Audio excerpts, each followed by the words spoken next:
tarde a todos. Boa tarde, desembargador Sérgio Murilo. Excelentíssimos juízes, advogados, demais presentes.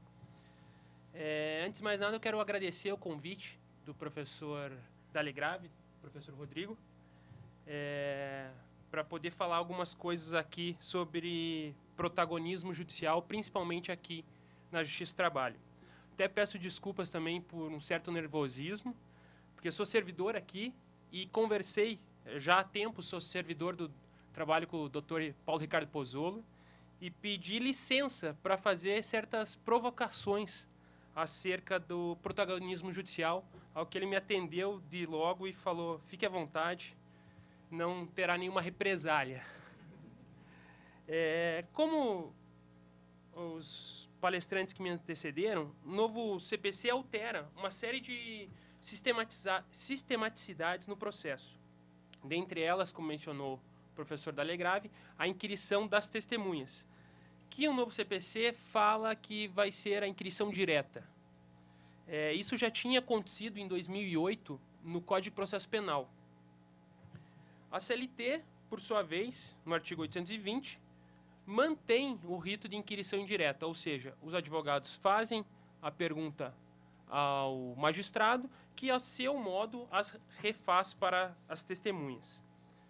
Surgiu certa dúvida, num primeiro momento, como que deveriam proceder nas audiências trabalhistas, mas a Instrução Normativa 39 do Tribunal Superior do Trabalho dirimou essa dúvida e falou: olha, nesse ponto o Código de Processo Civil não se aplica. Mas aqui a nós cabe uma certa reflexão. E, embora surja certa dúvida, o professor Dalegrave falou que a instrução normativa é uma mera orientação, que aos juízes é possível fazer essa inquirição direta. Cabe a nós, nesse momento, refletir acerca das decisões judiciais em matéria de prova, de acordo com esse novo paradigma processual. E, para entender isso, a gente tem que passar necessariamente pela análise de como que o protagonismo judicial surgiu. Por que surgiu o protagonismo judicial? Após a Revolução Francesa, cidadãos passam a olhar com certa desconfiança para os juízes, para a magistratura. Isso porque no antigo regime, de certa maneira, eles legitimavam atos abusivos por parte da monarquia. Então, os cidadãos reunidos em assembleia faziam as leis e ao judiciário não cabia interpretação. Cabia ao judiciário apenas aplicar a lei.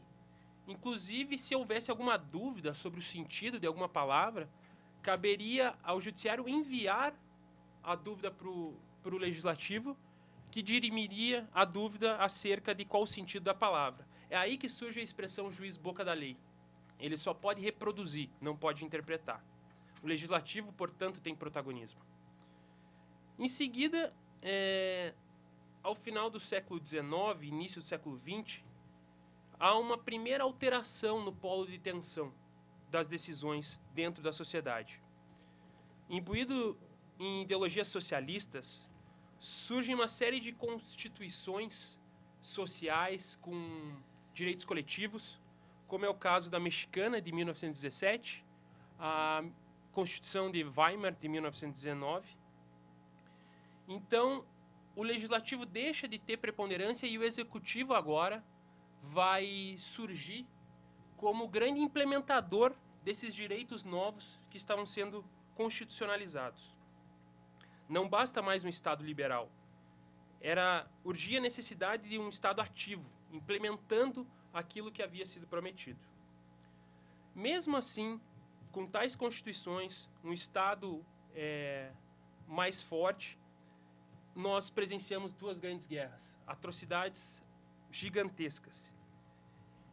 E é aqui que surge, que se pensa um Estado democrático de direito, o qual, antes de tudo, é pensado para evitar as abusividades que foram presenciadas.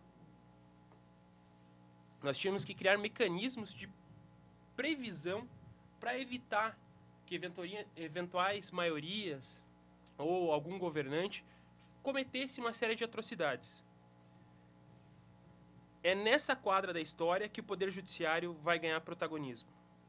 É o Poder Judiciário que será o guardião de direitos e garantias do cidadão. Vai haver uma dupla análise. Não adianta mais a lei ser formalmente de acordo com o procedimento posto na Constituição. A legislação e os atos normativos devem necessariamente passar por um filtro substancial. Devem ter uma análise de acordo com essas garantias prévias postas na Constituição. No Brasil, esse protagonismo vai ganhar cores e tons bem específicos, diante de uma Constituição recheada de direitos, original de um período pós-ditadura. Direitos esses que seguidamente não são realizados pelos outros poderes. É a partir desse paradigma democrático do direito que esse novo ordenamento processual, esse novo paradigma deve ser analisado. E aqui que nós podemos entrar na questão da inquirição das testemunhas. Essa, necessariamente, deve ser analisada, como nos falou o professor Dália Grave, também sob um viés de controle, sobre um viés, além do legislativo, além do executivo, como controlar as decisões dos magistrados. É nesse ponto que o novo CPC eleva o contraditório a um patamar central no desenvolvimento da relação processual, o que significa garantir às partes que suas razões servirão de influência ao juiz, seja durante o processo, seja no conteúdo da decisão.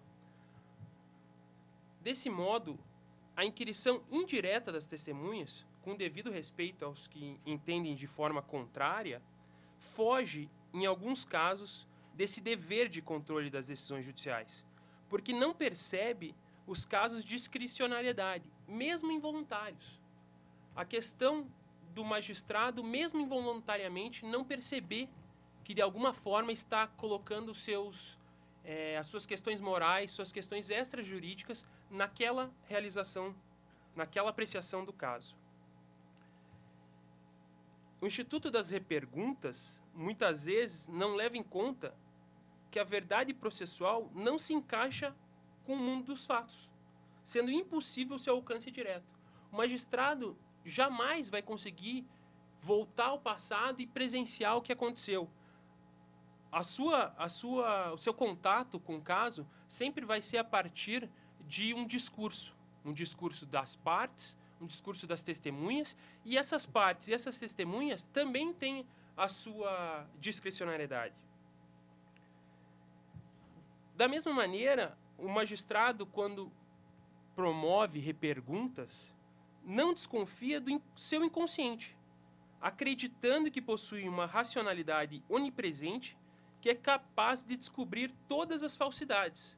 Inclusive, o eminente professor Manuel Antônio Teixeira Filho, foi desembargador aqui do TRT, na sua obra clássica, ele fala que é necessário as reperguntas porque o magistrado vai poder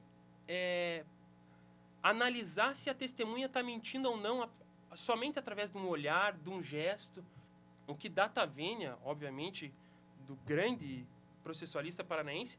Não há como saber se a testemunha está mentindo ou não, por mais do avanço da neurolinguística e desses fatores, se a testemunha está mentindo ou não. Então, data vênia, esse argumento defendendo a inquirição indireta, no nosso entender, não se firma, nem filosoficamente.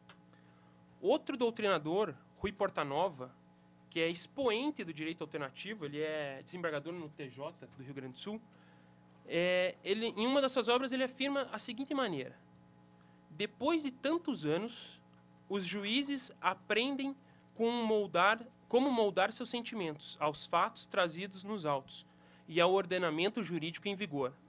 Primeiro se tem a solução, depois se busca a lei para fundamentá-la. Notem, ele fala que primeiro se tem a solução, depois se busca a lei para fundamentá-la.